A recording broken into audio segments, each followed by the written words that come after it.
तो white flower में गुरुदेव राजेंद्र जी महाराज ने कहा है कि सेवा करने से आदमी एनर्जाइज होता है, इसीलिए सेवा जरूर करनी चाहिए। और गुरु वचनों का पालन करने वाला भी एनर्जाइज होता है। जो अपने गुरु के वचन पालन करता है उसके अंदर एक अद्भुत विचित्र शक्ति आ जाती है। और गुरु जो है वो आपकी सुसुप्त ऊर्जा को जागृत करता है, सुसुप्त ऊर्जा को जागृत करता है। और उसी लय में उन्होंने कहा है कि सेवा समर्पण से भी बड़ी है, सेवा समर्पण से भी बड़ी है। आज साक्षात्कार दिवस है, उसका 100 वर्ष का कंप्लीशन है, सेंचुरी पूरी हो गई। कभी कभी जो लोग किनारे बैठे होते हैं, किनारे बैठे लोग कौन होते हैं? जो ऑब्जर्वर होते हैं। कि आपने कहा कि महाराज जी को स्वयं परमात्मा से दीक्षा मिली, तो दो तरह के लोग वहां बैठे होंगे इस बात को सुनने के लिए। एक वो जो बोलेंगे ये परम सत्य है, उन्होंने कह दिया, लिख दिया, बोल दिया अपना अनुभव, हम इसको 200% मानते हैं। और उसी लय में कुछ ऐसे लोग बैठे रहते हैं कि ऐसा हो सकता है।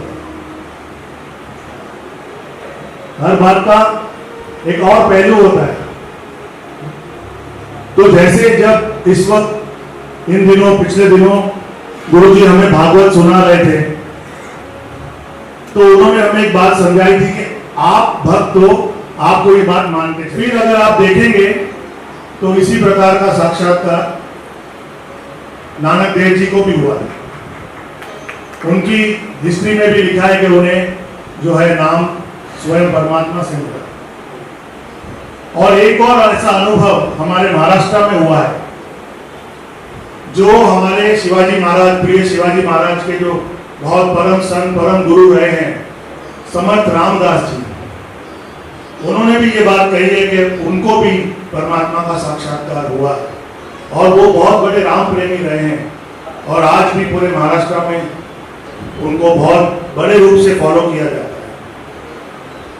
तो जैसा तुलसीदास जी ने कहा कि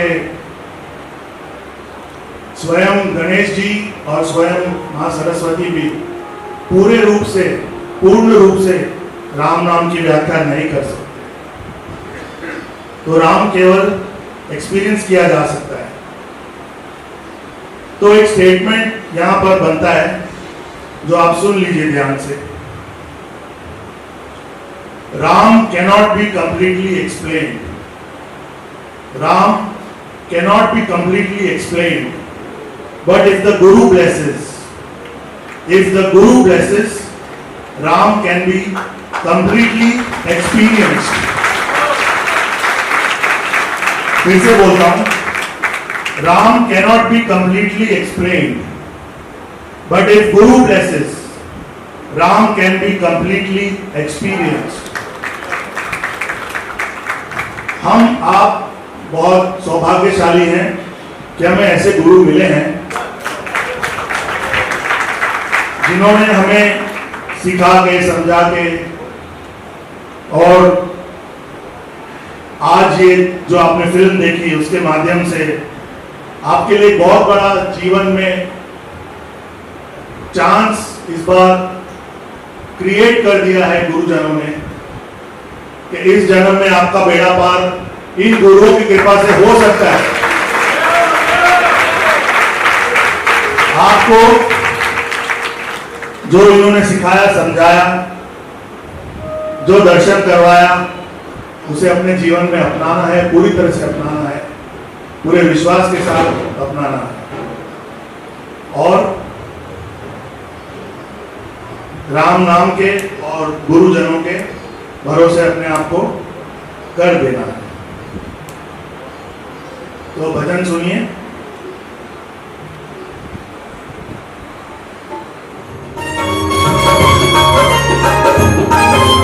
ये गुरु की बात तो कहीं तो नहीं आपको साथ में बैठे हमारे, ये उनके सभी कार्यक्रमों से झलक आपको दिखा रहे हैं।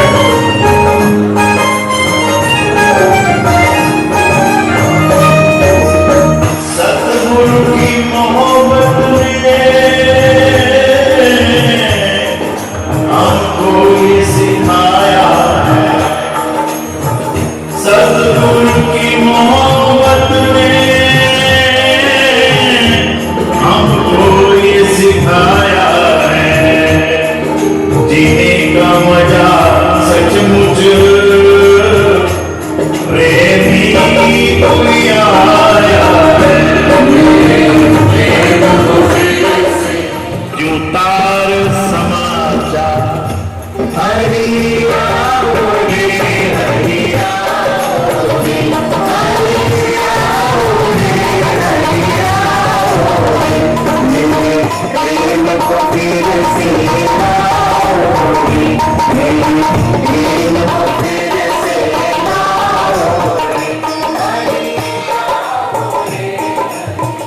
जय श्री राम। योगेश भाई आप भी आइए जरा मंच। बहुत ही स्वागत है हमारे बीच, हमारे ही मलाड के भाजपा के एक बहुत ही डायनामिक लीडर और हमारे भाई मित्र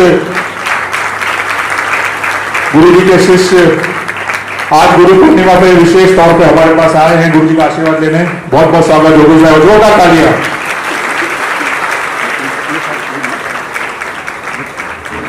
तो योगेश जी आशीष भाई को ये कुछ तो कुछ अर्पण करेंगे।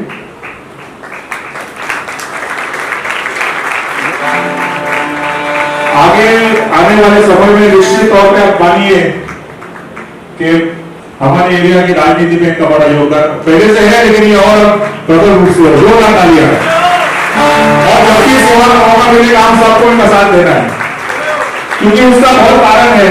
देखिए कुछ रिश्ते ऐसे होते हैं ना जो हमेशा रहते हैं मगर दिखते नहीं और हमेशा संकट में काम आते हैं।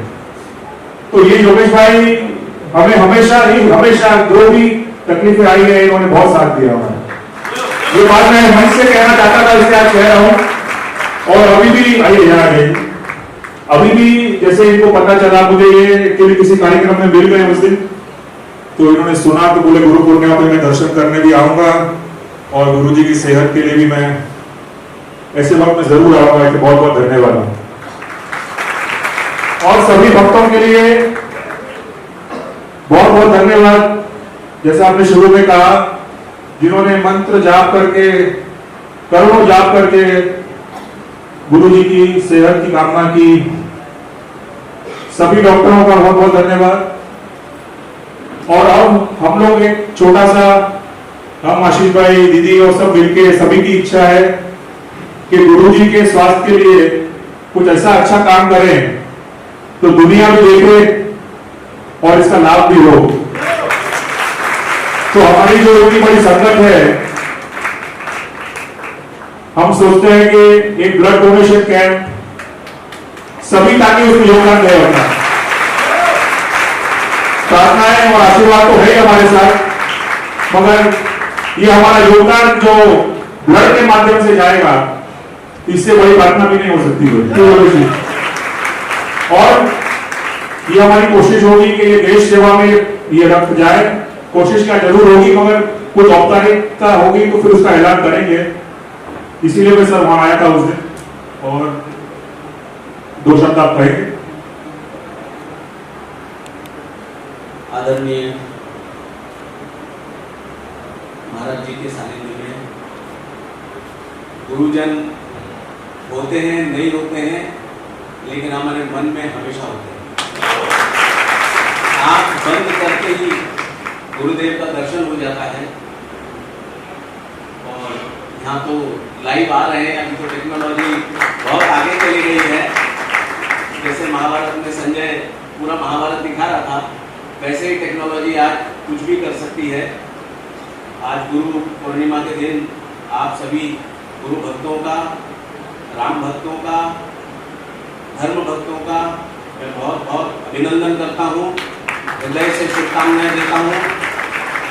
कि गुरुदेव आपके जीवन में आने वाला वर्ष बहुत अच्छा हो, सभी को शुभ मिले, लाभ मिले, सभी के मन में धर्म की जागृति हो, क्योंकि जब तक धर्म नहीं है तब तक उसके आगे कुछ भी नहीं है। पहला जो सीढ़ी है वो धर्म की है और हम सभी धार्मिक व्यक्ति हैं, इसलिए बाकी सारी चीज़ों को छोड़ करके हम यहाँ बैठे हैं गुरु जी का आशीर्वाद प्राप्त करते हैं। जिसको गुरुदेव का आशीर्वाद प्राप्त हो जाता है उसकी खुद का जीवन तो अच्छा हो ही जाता है, लेकिन आने वाली 7 पीढ़ियों का वो खुद और उसके उन सब के जीवन के लिए कल्याण करता है। वो जो गुरुदेव के सामने हाथ जोड़ करके और जो भी मन में सोचता है, मैं देखता हूँ जो भी हिंदू धर्म को मानने वाले लोग हैं वो अपने लिए कुछ नहीं मांगते।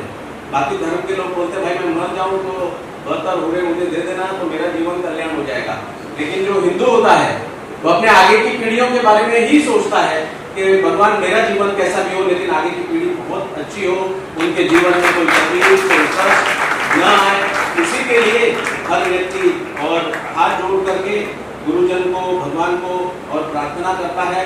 मैं बिल्कुल बहुत दिल से आज गुरु जी के इस मंच के ऊपर मैं खड़ा हूँ। साक्षात भगवान आपके मन की सारी मुरादें पूरी करें, आप सबके जीवन में बहुत ही कल्याण, सुख, शांति, आनंद और धर्म हमेशा बना रहे, आपकी पीढ़ियों में भी सब चीजें बनी रहे, धर्म बना रहे। मैं इन्हीं 2 शब्द के साथ अपने वाक्य पूरे करता हूँ। जय हिंद, जय भारत।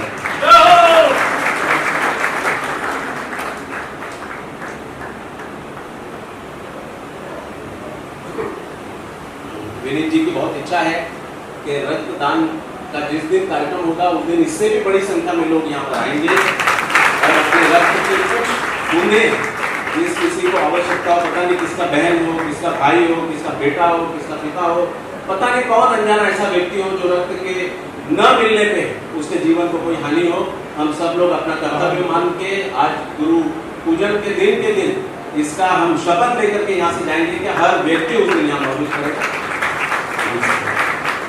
धन्यवाद योगेश जी। जिसको तेरा सहारा,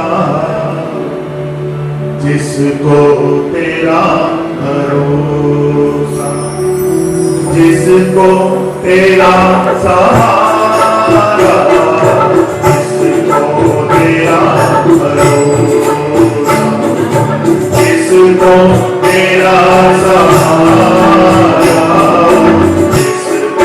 तेरा भरोसा, जिसको तेरा सहारा, मझधार क्या करेगा, मझधार ही किनारा, मझधार क्या करेगा, मझधार ही किनारा। खान है जिसकी शरण में हम अपना संपूर्ण जीवन व्यतीत कर सकते हैं। ये किसके शब्द हैं? Guru Shri Rajendra ji Maharaj. Science blended wisdom. गुरु सुख की ऐसी अनूठी खान है जिसकी शरण में हम अपना संपूर्ण जीवन व्यतीत कर सकते हैं। गुरु शिष्य का शुभ चिंतक है, गुरु शिष्य का शुभ चिंतक है। और आज का फाइनल स्टेटमेंट, द बेस्ट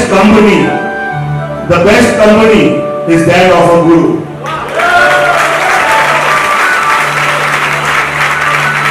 करते जाइए एक्सपीरियंस, गुरु तत्व का एक्सपीरियंस हो सकता है कंप्लीटली, एक्सप्लेन नहीं किया जा सकता।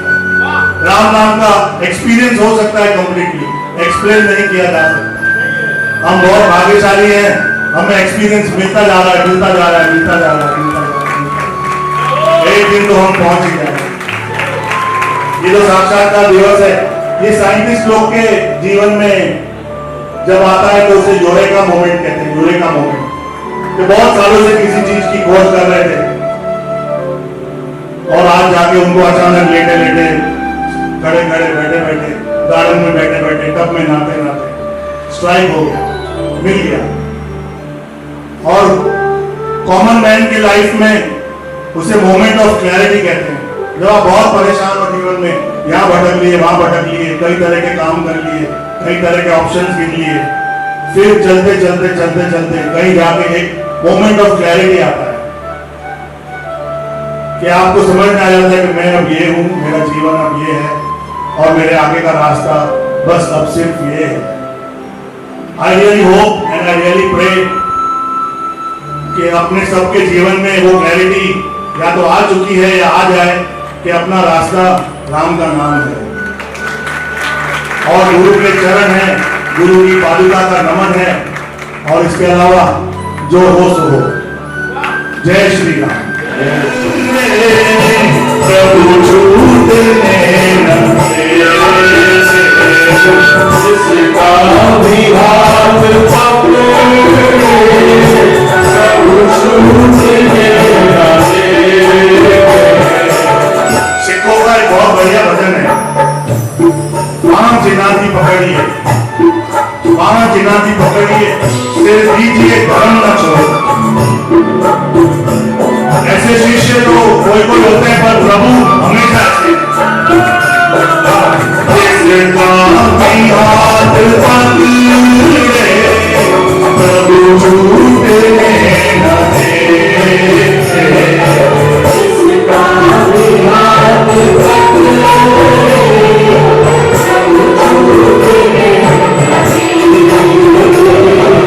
पानी जो रोज उसको फिर टूटने न दे। पानी जो रोज उसको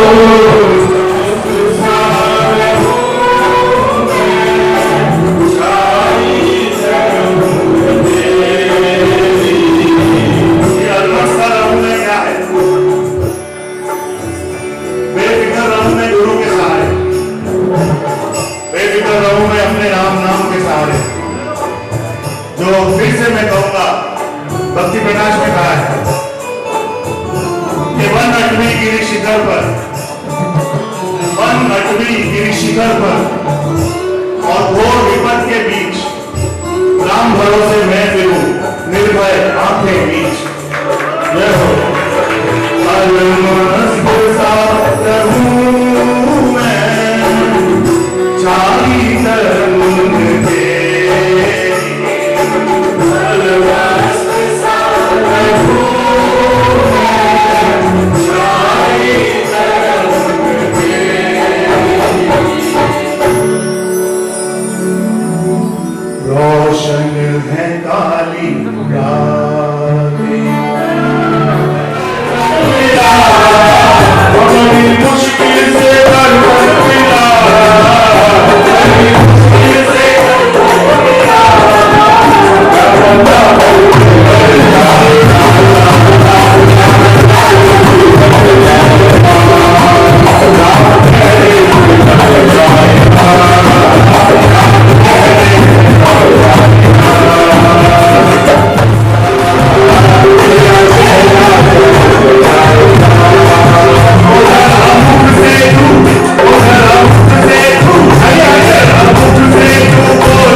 मैं उनके बेनिफिट के लिए एक बार बोल देता हूँ। वैसे तो आशीष भाई ने बताया है और सब जानते ही हैं। आज गुरु पूर्णिमा है, लेकिन आज एक विशेष उत्सव और है, साक्षात्कार शताब्दी। वो क्या है? फेवरेट जो जाओ इसमें बहुत सारी चीजें, पांच तो ये साक्षात्कार शताब्दी ऐसी चीज है जो हमारे सत्यानंद जी महाराज, हमारे सदगुरु जिन्होंने अमृतकाल की रचना की, उनका ये ब्रह्म एक्सपीरियंस है कि उन्हें राम ने खुद दर्शन दिए और उसको आज 100 वर्ष हो गए। इसीलिए इसे कह रहे हैं साक्षात्कार शताब्दी। और हमारे पूज्य गुरुदेव डॉक्टर राजेंद्र जी महाराज ने सत्यानंद जीवन गाथा जो उदित नारायण जी ने गाई, उदित नारायण जी ने गाई 1995 में, और रविंद्र जैन जी द्वारा उसकी बहुत कुछ रचना हुई और गुरु जी के पूरे निर्देशन में, गुरु जी के आशीर्वाद से इस धरती पर ऐसी जीवन गाथा नहीं बनी होगी कभी। आज हर उत्सव में ये जीवन गाथा बचती है गुरुदेव सत्यानंद महाराज की, ये गुरु राजेंद्र जी महाराज की देन है। इतनी बढ़िया और इतनी विख्यात है ये। हम लोगों ने यूट्यूब पे इसको डाला भी नहीं प्रॉपरली, लेकिन आप जिन लोगों ने डाल दिया गलती से भी, अगर कोई बच्चा भी इसको डाल देता है तो मिलियन से व्यू आ जाते हैं। तो की पहचान बन चुका है। तो आज उस साक्षात्कार दिवस के लिए एक फिल्म गुरु जी ने बना के भेजी है। जैसा कि आशीष भाई ने बताया था आपको कि हॉस्पिटल में वो थे लगभग पूरा मई, 5 मई से लेके, प्रदीप भाई 5 मई से लेके और मई एंड तक वो लगभग एडमिट थे और फिर जून में एडमिट रहे, मतलब 40-45 दिन, और उसमें से 15 से 20 दिन वो आईसीयू में थे। गुरुदेव स्वयं आईसीयू से बैठ के उन्होंने ये फिल्म डायरेक्ट करी। सत्यानंद जी महाराज के साक्षात्कार दिवस के लिए आईसीयू से सहयोग में ये फिल्म उन्हें निर्देश देके अंदर फोन मंगवा के, फोन छुपने से जब डॉक्टर नहीं होते थे तभी वो फोन करते थे, और जिन्हें करते थे वो लोग यहाँ बैठे हैं, इसमें कोई दुख नहीं है। तो हम लोग इस वक्त मलाड में हैं और यहाँ पर जो स्थान है उसका नाम है अमोघ धाम, जो स्वामी श्री सत्यानंद जी महाराज हुए हैं। उनका एक पंथ है श्री राम शरणम। राम नाम की दीक्षा से और राम नाम का सत्संग यहाँ पर होता है। और बंबई में मेरे दादाजी आए थे, स्वामी श्री ईश्वरदास जी महाराज, और करीबन आज से 70 साल पहले यहाँ पर शुरू हुआ था, बड़े छोटे से रूप में एक कमरे में, और उस वक्त 2 या 3 व्यक्ति टोटल सत्संग में आया करते थे। उसके बाद आज ये यात्रा है यहाँ पर 70 साल बाद। उनके ब्रह्मलीन होने के बाद गुरुदेव श्री राजेंद्र जी महाराज ने ये सत्संग की बागडोर संभाली है। इस गुरु पूर्णिमा पे उनका स्वास्थ्य अच्छा न होने के कारण वो यहाँ पर सत्संग पर through the live telecast screen पर थे, जैसा आपने देखा होगा। यहाँ आ नहीं पाए। हमें उम्मीद थी कि वो आएंगे, लेकिन क्योंकि स्वास्थ्य बहुत ज़्यादा खराब था, 1.5 महीना हॉस्पिटल में रहे, इसीलिए वो यहाँ पर आज उपस्थित ना हो पाए। तो सत्संग यहाँ पर गत 70 वर्षों से बंबई में चल रहा है। अमोघ धाम को करीबन बने हुए 23 साल या 22 साल, इस तरह से 22-23 साल के बीच में हो गए हैं, और हजारों लाखों भक्त यहाँ पर हमारे सत्संग से जुड़े हुए हैं। राम नाम, राम प्रेमियों का, गुरु प्रेमियों का ये सत्संग है। एक अमृतवाणी की पुस्तिका जो हमारे महाराज जी ने रची है। तो आज हमारे लिए इम्पोर्टेंस इस बात की है कि जिसे कहते हैं इंग्लिश में एनलाइटमेंट, और महाराज जी के टर्म्स में उसे हमने कहा है साक्षात्कार दिवस। उनकी अपनी वाणी है सन 1925 में, सन 1925 की व्यास पूर्णिमा पर, जो कि उस दिन की तारीख थी 7 जुलाई 1925। उसमें प्रातः में जब वो ध्यान लगा के बैठे थे डलहौजी के आसपास, तो उनको उस वक्त एक नाद सुनाई पड़ा जिसमें कि गूंजा उन्हें राम मंत्र, और उससे पहले उन्होंने कई तरह के प्रयोग किए धर्म के विषय में, कई तरह की फिलॉसफी से जुड़े, कई तरह के धर्म उन्होंने पढ़े, उन्हें जानने की कोशिश की, कई आश्रमों में रहे। उसके बाद उनका, जिसे कहते हैं कि ये मोमेंट ऑफ क्लैरिटी और एक परमात्मा का साक्षात्कार हुआ, और उस दिन का दिन है और आज ये समय है, तब से वो रामपंथ शुरू हो गया।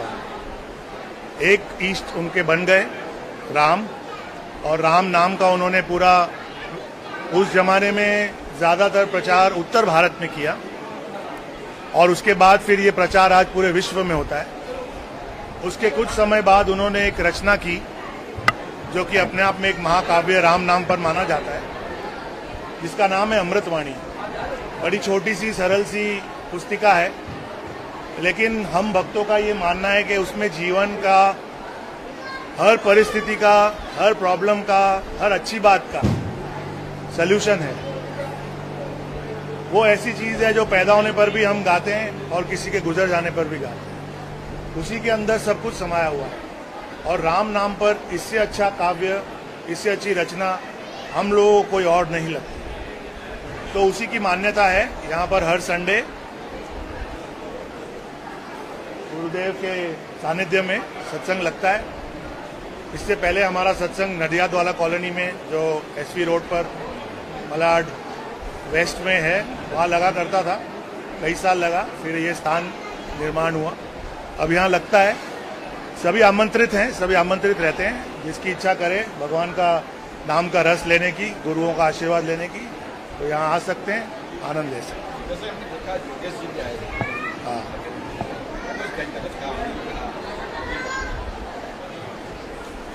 उन्होंने गुरु की महिमा के बारे में बयान किया और ये बताया कि जो धर्म प्रेमी लोग हैं, जो गुरु के भक्त लोग हैं, उनके लिए ये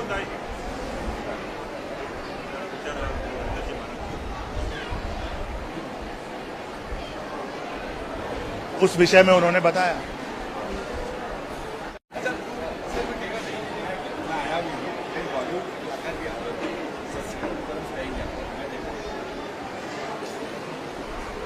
सर, ऐसा ये स्थान ऐसा है ना कि यहाँ पर सभी वेलकम है।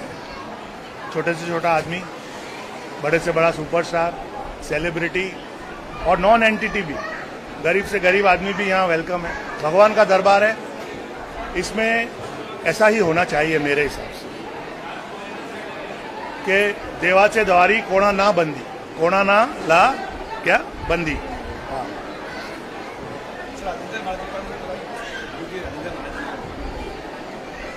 राजेंद्र जी महाराज जी बहुत अपने पिताजी श्री ईश्वरदास जी महाराज की वजह से बहुत छोटी सी उम्र से ही इस राम नाम से जुड़ गए। जो हमारे बड़े स्वामी जी हैं, स्वामी सत्यानंद जी महाराज, उनके सत्संग में भी वो as an infant, as a small child गए हुए हैं, तो उन्हें भी डायरेक्ट आशीर्वाद स्वामी जी से मिला हुआ है। 1951 में उनका जन्म हुआ है और 1960 तक या 61 तक स्वामी जी सत्संग करते रहे। तो उस दौरान उन्होंने स्वामी जी के अंडर भी सत्संग अटेंड किया एज अ चाइल्ड। उसके बाद जब ईश्वरदास जी ने सत्संग संभाला यहाँ बम्बई में, तो उन्होंने उनका पूरा साथ दिया। उच्च कोटि के शिक्षित व्यक्ति हैं। इंजीनियरिंग की हाईएस्ट डिग्री उन्होंने बम्बई के बहुत नामचीन कॉलेज VJTI से करी थी। अपने ज़माने के बहुत बड़े इंडस्ट्रियलिस्ट भी रहे। उसके बाद उनके पिताजी के ब्रह्मलीन होने के बाद उन्होंने फिर ये सत्संग संभाला। उस ज़माने में भी ये सत्संग बहुत मीडियम लेवल पे होता था। फिर उन्होंने अपने विजन से, अपनी मेहनत से, अपनी भक्ति से, अपनी ऑरा से इसको और बहुत विशाल रूप दिया और बहुत लोगों का कल्याण हुआ है इस सत्संग से जुड़ने से। और ये सारी जो श्रृंखला है गुरुओं की, ये वाली जो गुरु परंपरा है, ये हमारा एक बड़ा सच्चा दरबार माना जाता है। बहुत जागृत संत माने जाते हैं यहाँ पर, तो उसकी बड़ी गरिमा है। जो मैं सोचता हूँ कि सुनने वालों को भी सुनाने वालों को भी हमेशा बनाए रखनी चाहिए। सर मेरा आखिरी सवाल रहेगा, युवा वर्ग के लिए काफ़ी पीछे है इस मामले में, जब भी कोई सत्संग है या कोई डाला है तो मना कर उन्हें क्या कुछ करता है, कैसे वो दरबार तक आए? देखिए, ये सामाजिक परिवर्तन है। धीरे धीरे ओवर द इयर्स ये बदलाव आया है देश में। ये केवल सत्संग को लेके नहीं आया है, और भी बहुत सारी चीज़ों में, सांस्कृतिक चीज़ों में आया है। तो देखिए, ज़माने के हिसाब से थोड़ा अगर हम सोचेंगे तो हर परिवार अपने बच्चे को आगे बढ़ाना चाहता है, आगे तो बढ़ाना चाहता ही है।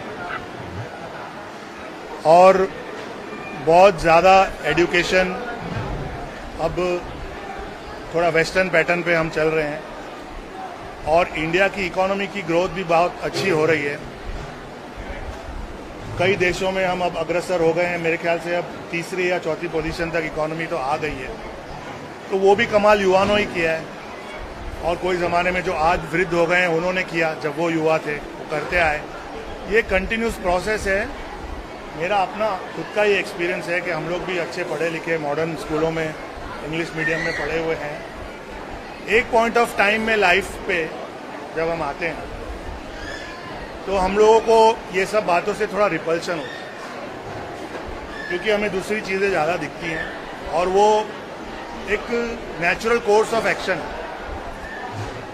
उसमें कोई ज़्यादा अतिशयोक्ति कर देते हैं कि ज़्यादा बोल जाते हैं, और कोई समझदार व्यक्ति हैं जो उनका मन लगे ना लगे ज़बान से ज़्यादा उसका विरोध नहीं करते, बस उनकी प्रेजेंस कभी कभी होती है या फिर नहीं होती, एब्सेंट हो जाती है।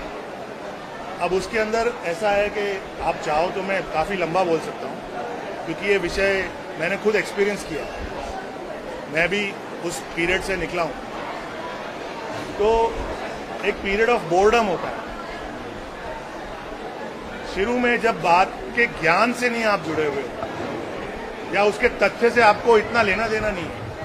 आपको सिर्फ ये देखना है कि आपको कितनी मस्ती आ रही है, कितना मजा आ रहा है, दूसरे ऑप्शंस क्या हैं, जिसको बोलते हैं पीयर प्रेशर भी होता है कि सब लोग तो सत्संग में नहीं जाते हैं, तो जो बेचारा एक जाता है उसको लोग बोलते हैं यार तू ये क्या करता है, क्यों जाता है।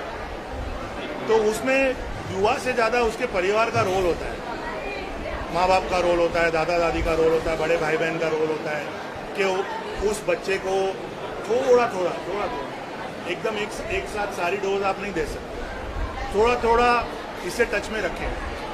कभी महीने में एक बार ले आए, कभी कोई उसके सामने कोई धर्म की बात कर ली, कोई अच्छी बात सुन के आए सत्संग में तो उसको भी सुना दी, शेयर कर दी। ऐसे धीरे स्लोली आप उसको टच में रखिए, इंट्रोड्यूस रखिए सत्संगों से। फिर धीरे अपने आप थोड़ी रुचि जनरेट होती है। जब आदमी थोड़ा और बड़ा होता है, जवानी के मजे लेता है, जिसे कहते हैं हम विषय विचार, वो भी ज़रूरी है, क्योंकि उसमें से गुजरेगा तो अंधेरे में से गुजरेगा तो उजाले का मतलब समझ में आएगा उसको। अगर उसने जीवन से शुरू से लेकर अंत तक उसे केवल उजाला देखा है तो उसकी उतनी इम्पोर्टेंस शायद उसके लिए ना हो जितनी कि अगर एक डार्क पैच उसने लाइफ में देखा है। उसके बाद उसको अगर, तो मैंने ऐसे बहुत देखे हैं लोग जो कोई ना कोई तरह से फिर चोट खा के या अपनी खुद की रुचि से या फिर बहुत देख लिया दुनिया के रंग, बहुत कमा भी लिया, तब मुड़ के आ जाते हैं। कभी कोई अचानक ऐसा क्षण बन जाता है उनके जीवन में कि उनको कोई चीज़ अच्छी लगती है, कहीं और गए होते हैं, किसी और मंदिर में, किसी और गुरु के पास, छोटी सी बात समझ में आ जाती है, वहाँ से वो शुरू हो जाते हैं।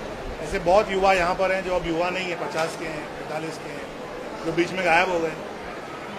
अब जैसे सबसे बड़ा एग्जाम्पल है कि हमारे यहाँ पर चौथी पीढ़ी आ रही है, क्योंकि 70 साल हो गए और हम लोग भी परिवारों से उतने सालों से जुड़े हुए हैं, क्योंकि 50 साल पहले इनके परदादा आते थे, किसी के परदादी आती थी, किसी का नाना आता था, किसी की नानी आती थी। तो उसमें से चलो समझो उनका परिवार 20 जन का है यार, तो 20 नहीं तो 5 तो आते हैं।